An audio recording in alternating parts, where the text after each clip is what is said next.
2025년이 이제 한 달도 채 남지 않았습니다. 송구영 신예배를 드리면서 이번 한 해 예수님과 동행하는 한 해를 보내자는 다짐을 한 것이 엊그제 같은데 벌써 한 해를 정리하고 새로운 한 해를 준비하는 시기라니 시간 참 빠르게 흘러가는 것만 같습니다. 성도님들께서는 올 한 해를 되돌아봤을 때 2025년은 어떤 한 해라고 정의하시겠습니까? 여러 고백들이 있을 것 같습니다. 어떤 분들은 감사가 저절로 흘러 넘치실 수도 있는 한 해를 보내셨을 것 같고, 반면에 어떤 분들은 올 한 해 참 힘겨운 한 해였다고 한숨 푹 내쉬는 성도님들도 있으실 것 같습니다. 2025년은 참 쉽지만은 않았던 해였다는 생각이 듭니다. 우리나라에는 참 어지러운 일들도 있었고 2025년이 끝나가는 지금도 여전히 해결되지 않는 국가적인 문제들이 남아 있습니다. 국가적인 차원뿐만 아니라 지역적으로 여수도 참 어려운 한 해를 보내지 않았나 싶은 것이 있습니다. 제가 청년부를 맡고 있다 보니까 여수가 참 어려운 시기를 보내고 있다는 것이 몸소 느껴지더라고요. 청년들이 여수를 떠나 이직을 하기도 하고 실제적으로 본인들이 속한 직장의 어려움을 저에게 토로하기도 합니다. 또 취직을 준비하는 청년들이 이전보다 더 취직하기 어려운 시기를 보내고 있는 것 같고, 이런 이야기를 듣고 보면서 참 이 시기에 청년의 때를 살아가는 것이 쉽지 않다는 생각을 하기도 했습니다. 그런데 이게 청년들만의 문제는 아니지 않겠습니까? 여기 계신 우리 성도님들께서도 실제적인 어려움에 직면하신 분들도 있으실 것 같습니다.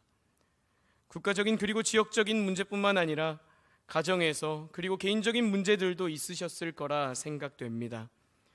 각자에게 놓인 여러 문제들 속에서도 여전히 하나님께 소망을 두고 하나님 안에서 살아가신 우리 성도님들 참 멋지신 것 같습니다.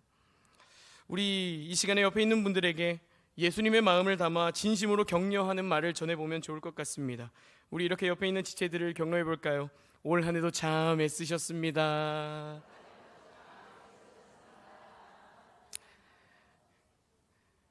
그런데 참 놀라운 것은 국가적, 지역적, 그리고 개인적으로 여러 문제들을 마주하고 살아가고 있지만 그리스도인들은 이러한 상황에서도 감사하고 또 살아내는 힘이 있다는 점입니다. 우리가 지난 11월 한 달간 감사축제 기간을 보내면서 여러 간증들을 들었는데 그 간증들을 들을 때마다 감사할 제목이 있어서 감사할 수도 있지만 그렇지 못한 상황에서도 감사할 수 있는 힘을 가지고 있는 사람들이 그리스도인들이라는 생각이 들었습니다. 그렇다면 그리스도인에게 감사할 수 없는 상황에도 감사하고 또다시 힘을 내어 살아가는 힘이 어디에서 나오는 것일까요? 오늘 본문을 통해서 함께 나누어 보고자 합니다. 오늘 본문에서 사도 바울은 고린도 교회 성도들에게 이 땅에서의 삶이 결코 끝이 아님을 분명하게 말하고 있습니다. 먼저 사도 바울은 오늘 본문 1절 말씀에서 우리의 몸을 장막과 영원한 집으로 비유하면서 땅에 있는 장막은 무너지지만 하늘에 있는 영원한 집이 그 무너진 이후에 우리에게 있다고 말하고 있는 것을 볼 수 있습니다.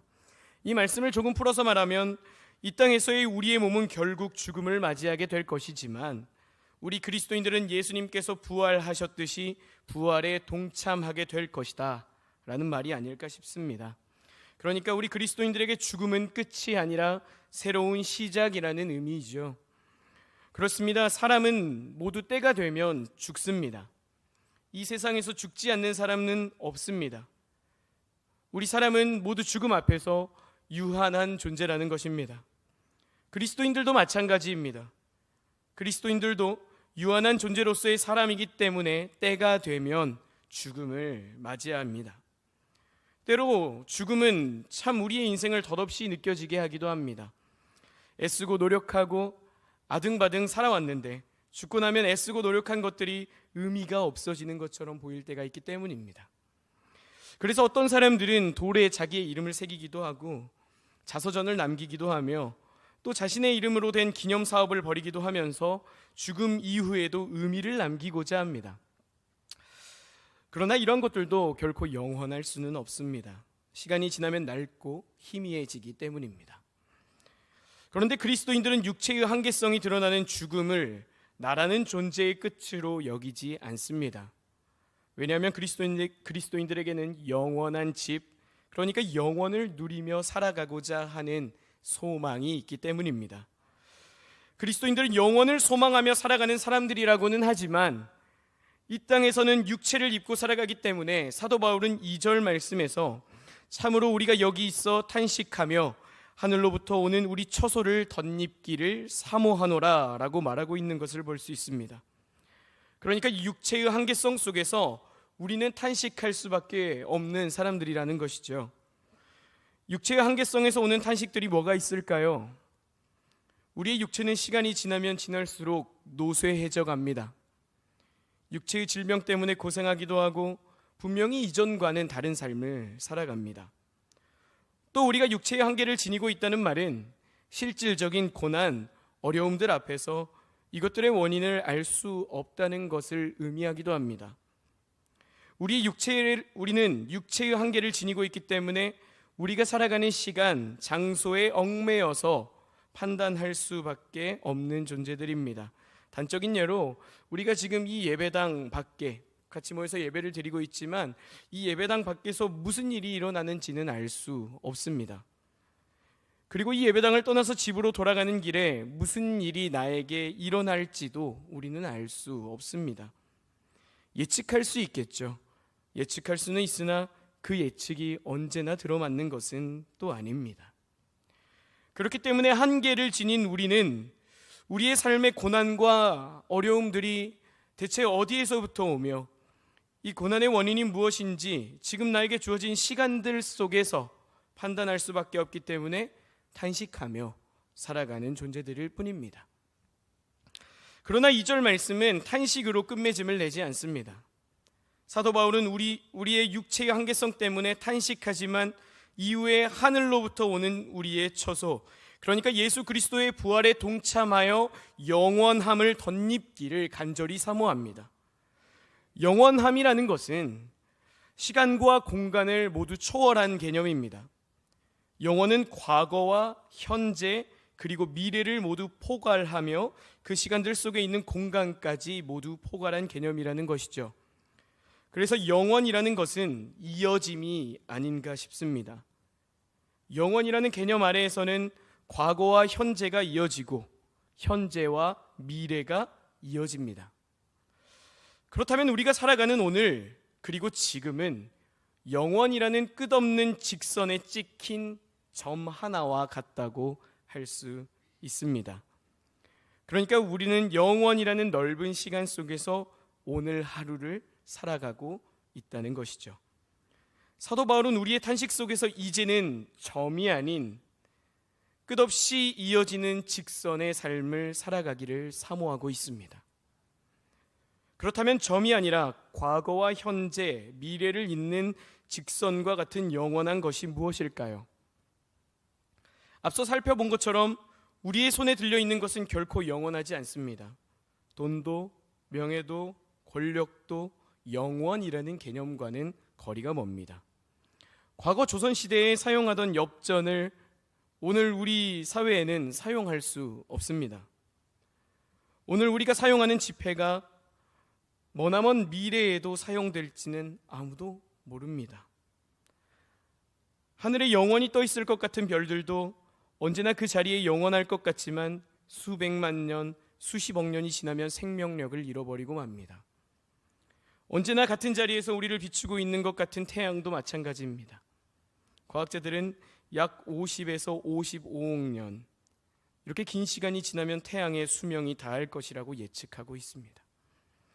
결국 영원한 것은 태초부터 지금까지 그리고 앞으로도 이 땅을 다스리고 통치하시는 하나님밖에 없습니다.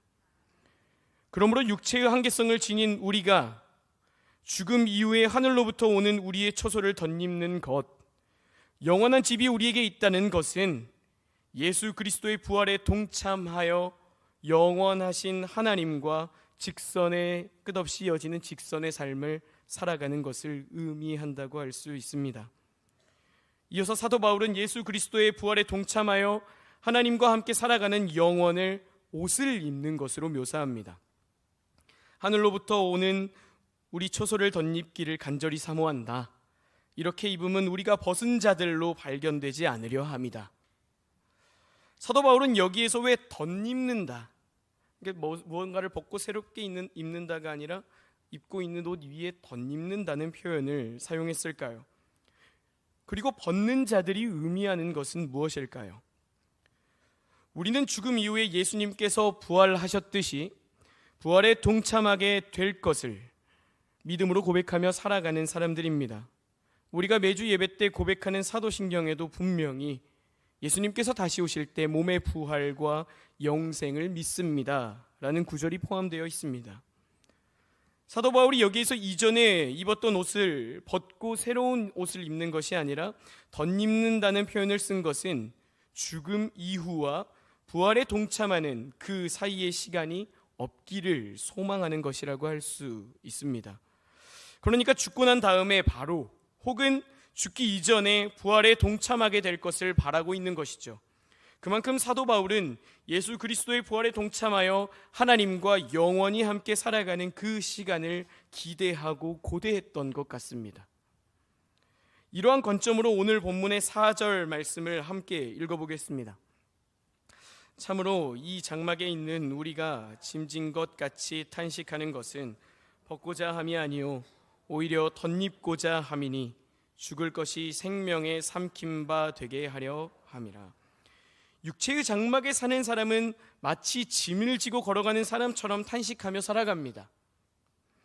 그런데 4절에서 사도 바울은 육체를 입고 살아가면서 탄식하는 것은 그 육체를 벗어버리고 싶어서, 내가 이 짐지고 있는 이 육체를 벗어버리고 싶어서 탄식하는 것이 아니라 말합니다. 육체의 연약함 때문에 탄식이 나오고 이 땅에서의 고난과 어려움 때문에 탄식하는 것이 아니라 오히려 새로운 몸을 덧입고자 하기 때문에 탄식한다고 말합니다. 아니, 부활의 소망이 있으면 이 땅의 탄식들도 모두 사라질 줄 알았는데 오히려 부활의 그 소망 때문에 탄식한다니요. 뭔가 이상하지 않습니까? 사도 바울이 지금 무슨 말을 하고 있는 것일까요?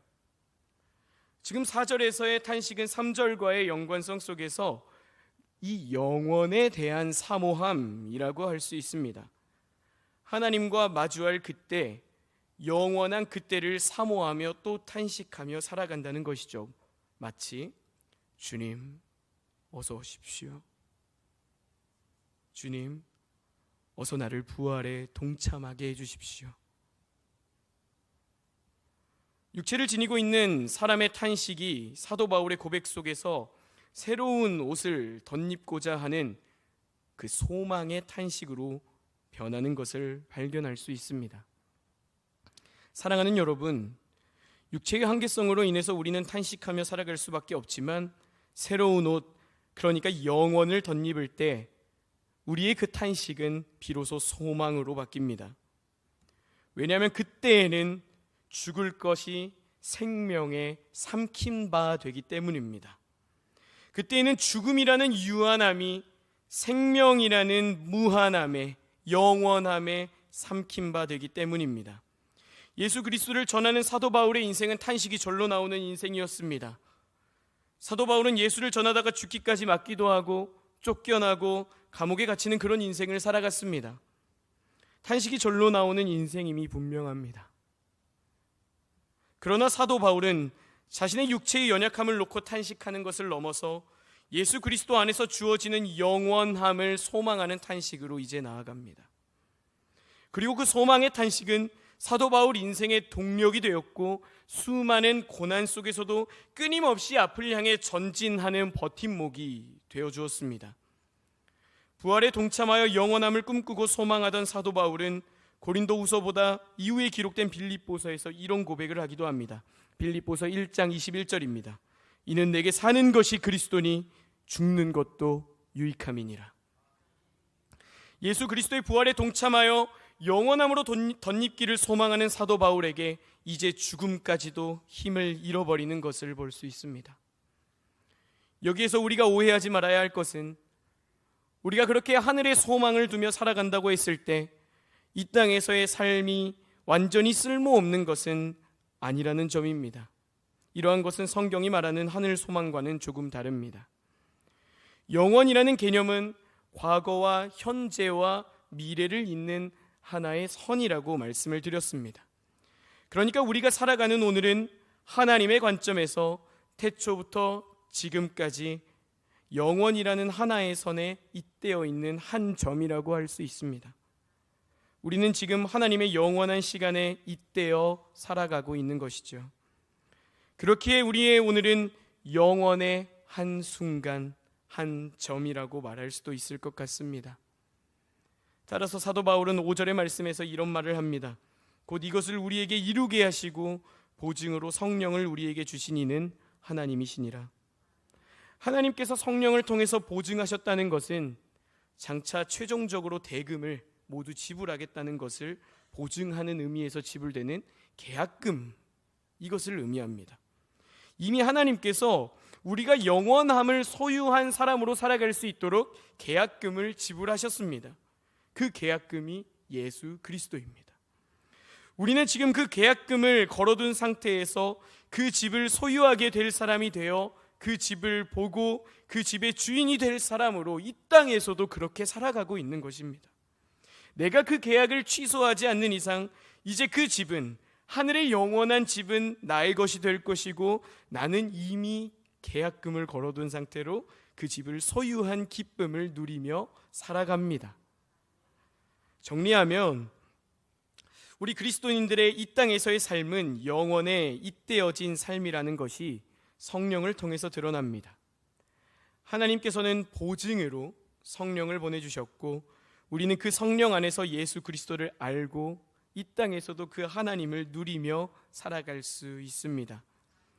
물론 우리의 인생은 한계를 가지고 있기 때문에 우리는 이 땅에서 나그네 인생을 살아가지만, 이 나그네 인생 중에서도 하나님께서는 영원을 사모하는 마음을 주셨고 성령을 통해서 영원에 잇대어 살아갈 수 있게 하셨습니다. 아직 우리에게 부활이 이루어지지는 않았기 때문에 우리는 영원함을 온전히 알 수는 없습니다. 아직 선명하게 그 영원함을 볼 수 없는 것이죠. 그러나 하나님께서는 성령을 통해서 희미하게나마 하나님의 얼굴을 보며 살아가게 하셨고, 하나님의 아들이신 예수 그리스도를 통해서 이미 우리에게 부활의 소망을 품게 하셨으며, 부활하신 예수 그리스도 안에서 살아가면서 영원한 생명을 이미 누리게 하셨습니다.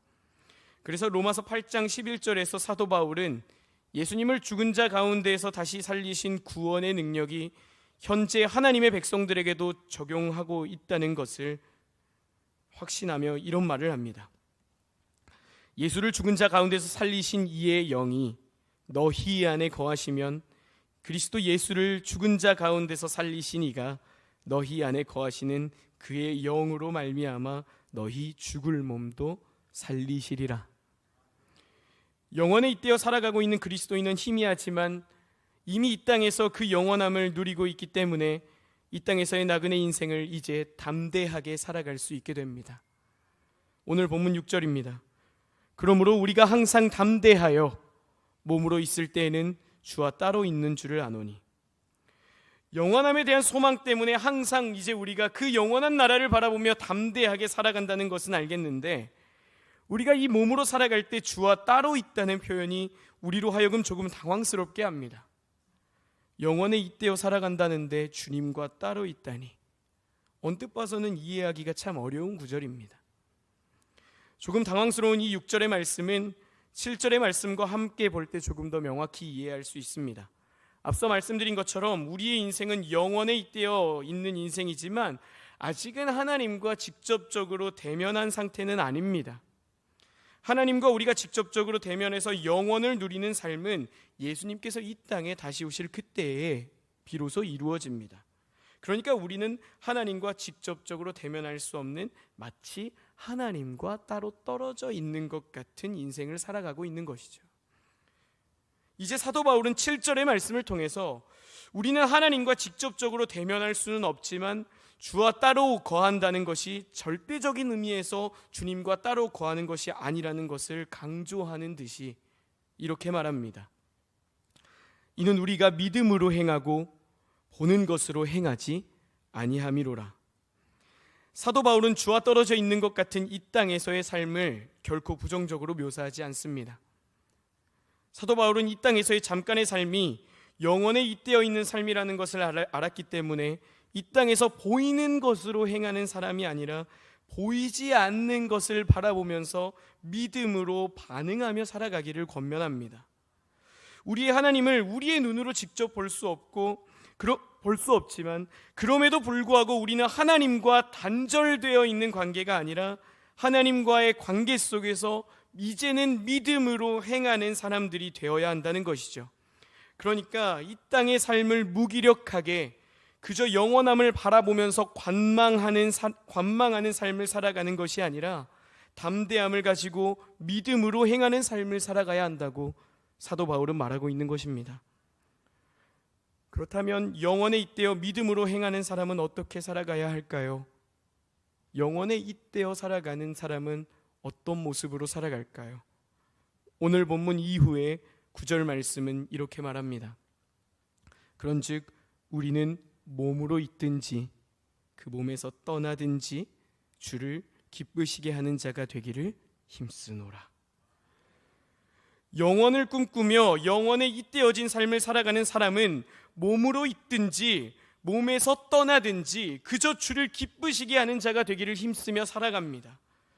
영원을 소망하면서 마침내 하나님과 마주하여 우리의 탄식의 옷 위에 영원함이 덧입혀질 것을 기대하면서 몸으로 있든지 떠나든지 주를 기쁘시게 하는 자가 되는 것이죠. 이것이 영원에 잇대어 살아가는 자의 삶입니다. 이처럼 영원에 잇대어 있는 사람들은 영원을 꿈꾸며 영원한 것을 따라서 살아갑니다. 사랑장이라고 불리는 고린도전서 13장 13절에는 이런 말씀이 있습니다. 그런즉 믿음, 소망, 사랑 이 세 가지는 항상 있을 것인데 그 중에 제일은 사랑이라. 언뜻 보면 믿음, 소망, 사랑 중에 제일 우월한 것이 사랑인 것처럼 보이는 구절이지만 이 13절의 말씀은 12절과 연관시켜서 해석해야 올바른 의미를 얻을 수 있습니다. 먼저는 우리말로 번역된 성경에는 믿음, 소망, 사랑이 항상 있을 것이라고 말하지만 헬라어 원문에는 이 항상을 의미하는 단어가 없습니다. 그러니까 믿음, 소망, 사랑은 그냥 있다는 것이죠. 항상 있는 게 아니라 일단 있다는 것입니다. 그리고 12절을 살펴보면 우리의 이 땅에서의 삶은 거울로 보는 것 같이 희미하나 그때 예수님께서 다시 오실 그때에는 얼굴과 얼굴을 대하여 볼 것이라는 말과 함께 지금과 그때를 대조하고 있습니다. 이러한 맥락에서 13절을 보면 우리가 살아가는 지금은 믿음과 소망과 사랑 이 세 가지가 있습니다. 지금 우리가 살아가는 이 땅에 믿음, 소망, 사랑이 있습니다. 그런데 예수님께서 다시 오셔서 우리가 영원함을 누리는 그때에는 얼굴과 얼굴을 마주할 그때에는 사랑만이 남아있을 것입니다. 그래서 제일인 것이 사랑인 것입니다. 왜일까요? 이미 우리는 하나님과 얼굴을 마주하고 있기 때문에 보이지 않는 것을 신뢰하는 믿음은 그때는 필요 없습니다. 이미 그 영원함을 누리고 있기 때문에 영원함을 누리고자 하는 소망도 필요 없습니다. 그런데 얼굴과 얼굴을 마주하며 영원을 누리고 있을 그때에도 사랑은 남아 있습니다. 영원한 것은 하나님의 마음인 사랑인 것입니다. 사랑하는 여러분, 우리가 살아가는 이 땅에서 영원에 잇대어 영원한 것을 꿈꾸며 영원한 것을 따라서 살아간다는 것은 결국 하나님과 영원한 사귐을 누리면서 장차 완성될 그날을 꿈꾸며 영원한 하나님의 마음인 사랑을 쫓아서 살아가는 것으로 표현됩니다. 하나님을 사랑하고 또 우리 주위에 있는 이웃을 사랑하며 살아가는 것이 결국 영원에 잇대어 살아가는 삶인 것이죠. 사랑하는 산돌교회 성도 여러분, 우리는 지금 우리를 위해 이 땅에 오신 예수님을 기억하고 또 다시 오실 예수님을 기다리는 대림절 기간을 보내고 있습니다. 다시 오실 예수님을 기다리는 대림절 기간, 우리가 이 땅에 다시 오실 예수님을 기다린다는 것의 의미는 그분이 오실 때에 동참하게 될 부활과 영원함을 사모하는 것이라고 할 수 있습니다. 대림절 기간을 보내고 있는 지금 우리 스스로에게 질문해 보길 원합니다. 무엇을 꿈꾸며 살아가고 있으십니까? 이 땅의 장막집을 움켜쥐려고 애쓰고 있으십니까? 혹은 탄식이 나오는 상황 중에서도 영원한 하나님의 집을 사모하고 있으십니까? 우리가 이 땅의 삶 속에서 때로는 탄식하며 살아갈지라도 영원함을 사모하며 영원함을 꿈꾸는 사람은 일상의 탄식을 소망의 탄식으로 바꾸어내고 또 주어진 하루를 살아갑니다. 영원함을 붙잡고 살아가는 그리스도인은 이 땅의 삶이 전부가 아님을 알기에 영원한 것을 바라보며 쓰러진 자리를 훌훌 털어내고 다시 일어서게 되는 것이죠. 더 나아가서 예수님께서 다시 오실 그때에 우리에게 입혀질 초소, 영원한 하나님의 집을 사모하는 사람은 이 땅에서 잠시 머무는 나그네처럼 살아가지만 잠시 머무는 그때에도 영원을 누리며 영원에 잇대어진 삶을 살아갑니다. 우리가 말씀을 통해 살펴본 것처럼 영원한 것은 하나님과 하나님의 마음, 사랑입니다. 따라서 영원에 잇대어 살아가는 사람은 이 땅에서 희미하게 보고 있을지 몰라도 믿음으로 살아가며 우리 눈에 보이지 않는 영원하신 하나님을 사랑하면서 성령인을 통해, 보증이신 성령을 통해 하나님과 친밀한 교제를 누리며 살아가려 했습니다. 또 영원에 잇대어 있는 사람은 몸으로 있든지 떠나 있든지 주를 기쁘시게 하는 자가 되기 위하여 영원한 하나님의 성품인 사랑을 추구하며 살아갑니다.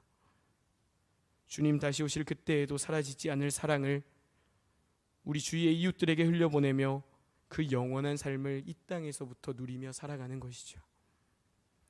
우리 산돌교회 성도님들 모두가 지금은 비록 희미하게 보일지라도 이 대림절 기간 예수님께서 다시 오실 그날을 기다리며 오늘의 삶 속에서 영원하신 하나님을 누리고 마음껏 사랑하며 영원에 잇댄 대림절 기간을 보내시길 간절히 소망합니다. 사랑의 하나님, 오늘 말씀을 통해서 우리의 주어진 삶이 이미 하나님의 영원하신 그 시간들 속에서 살아가고 있다는 것을 깨닫게 하시니 감사를 드립니다. 우리가 살아가는 그 삶 속에서 영원에 잇댄 삶을 살아가길 원합니다.